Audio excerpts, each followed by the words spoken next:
India and its different names. अब India और India के अलग अलग नाम।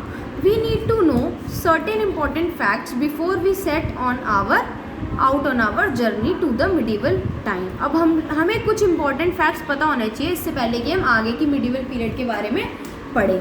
First, our country was called by different names during different periods of history. अब इंडिया को पहले अलग अलग नामों से जाना जाता था। अब हम पढ़ेंगे किन किन नामों से जाना जाता था।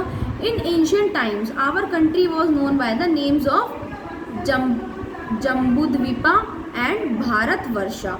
अब यानी कि एंशियंट टाइम यानी कि मिडिवल पीरियड से जो पहले वाला टाइम था उसमें हमारी कंट्री को जम्बूद्वीपा या भारतवर्ष के नाम से जाना जाता था। The Purans referred to Bharatvarsha as the country that was ruled by a tribe called Bharat. अब हमारी पुरान्स के अंदर लिखा हुआ है कि हमारी कंट्री को भारतवर्षा इसलिए बोलते थे क्योंकि वो एक ट्राइब यानी कि एक संगठन या फिर एक जाति द्वारा जो चलाई जाती थी वो भारत थे। The name Bharatvarsha is also mentioned in the Rigveda.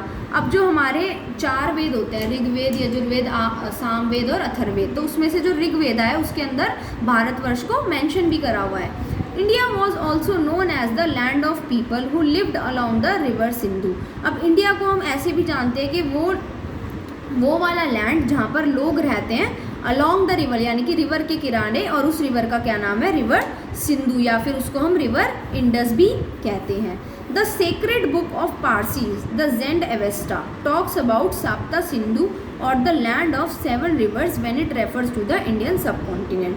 अब जो पारसीज की सेक्रेड बुक यानी कि जो उनकी धार्मिक बुक होती है, रिलीजियस बुक होती है, उसके अंदर उन्होंने बताया है कि जो द जेंड एवेस्टा है यानी कि ये एक आदमी का नाम है जिन्होंने बताया सप्त सिंधु के बारे में, यानी कि 7 रिवर्स जो हमारे इंडियन कॉन्टिनेंट को रेफर करते हैं, इंडियन कॉन्टिनेंट को बताते हैं। Different languages have varied pronunciations as phonic sounds में differ from one region to another. अब हर लैंग्वेज की अलग अलग प्रोनाउंसिएशन होती है क्योंकि हर किसी के बोलने का भी तरीका होता है, तो वो एक रीजन से दूसरे रीजन में अलग होता है। जैसे हम लोग जो इंग्लिश बोलते हैं वो अलग है, कोई अमेरिका में जो इंग्लिश बोल रहा है वो अलग होगी, तो हर किसी की प्रोनाउंसिएशन, बोलने का तरीका अलग होता है, वो हर रीजन पे डिपेंड करता है। Old Persian language pronounces Sanskrit word Sindhu as Hindu. अब जो ओल्ड पर्शियन लैंग्वेज थी वो संस्कृत वर्ड को सिंधु को हिंदू बोलता था। The word Hindu in French pronunciation became Inde. अब जो हिंदू वर्ड है वो फ्रेंच में लोग क्या बोलते हैं, उसे इंडे। तो ये क्या हो गया, इससे पता चल रहा है कि हर रीजन में उस वर्ड को अलग अलग तरीके से प्रोनाउंस किया जाता है। In English it became India, और इंग्लिश में वो इंडिया बन गया। तो यानी कि हर रीजन में, हर कंट्री के हिसाब से उस वर्ड की प्रोनाउंसिएशन चेंज होती गई।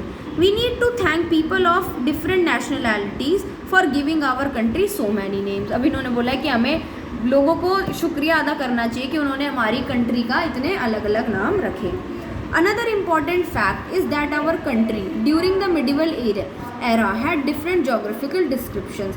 अब एक और ज़रूरी बात है कि जो हमारी कंट्री है उसका मिडिवल एरा के अंदर अलग अलग जोग्राफिकल डिस्क्रिप्शंस होता है। जोग्राफिकल डिस्क्रिप्शन क्या होता है, जो लोकेशंस वगैरह होती है वो अलग अलग थी। In the early medieval period यानी कि मिडिवल पीरियड की स्टार्टिंग में the name meant the land that was situated between Indus and it's 5 tributaries. अब जो लैंड होता है, लैंड का मतलब क्या होता है, that was situated between the Indus यानी कि जो इंडस और 5 ट्रिब्यूटरीज के बीच में सिचुएटेड है, and also the land between the Ganga and Yamuna, और वो ज़मीन जो गंगा और यमुना के बीच में प्रेजेंट है। For example the name Hindustan which was use in the 13th century by Minhaj e Siraj describe the areas of Punjab, Haryana and fertile land between the river Gangas and Yamuna.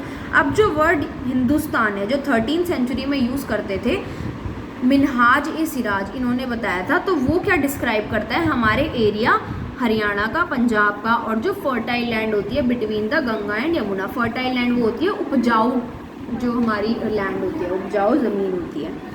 For him these areas were included in the geographical entity. इसके लिए मिनहाज सिराज के लिए जो ये areas थे ये हमारे geographical entity में इंक्लूडेड थे, कॉल्ड द दिल्ली सल्तनत, जिसको हम दिल्ली सल्तनत भी कहते हैं। Babur the founder of the Mughal empire. अब बाबर का नाम तो सबने बहुत सुना होगा, अकबर, बाबर सबने बहुत सुना है। तो बाबर जो था वो मुगल एम्पायर का फाउंडर था, यानी कि उसने मुगल एम्पायर की खोज करी थी। Went a step ahead to include the geography, culture and natural vegetation of the subcontinent to explain Hindustan.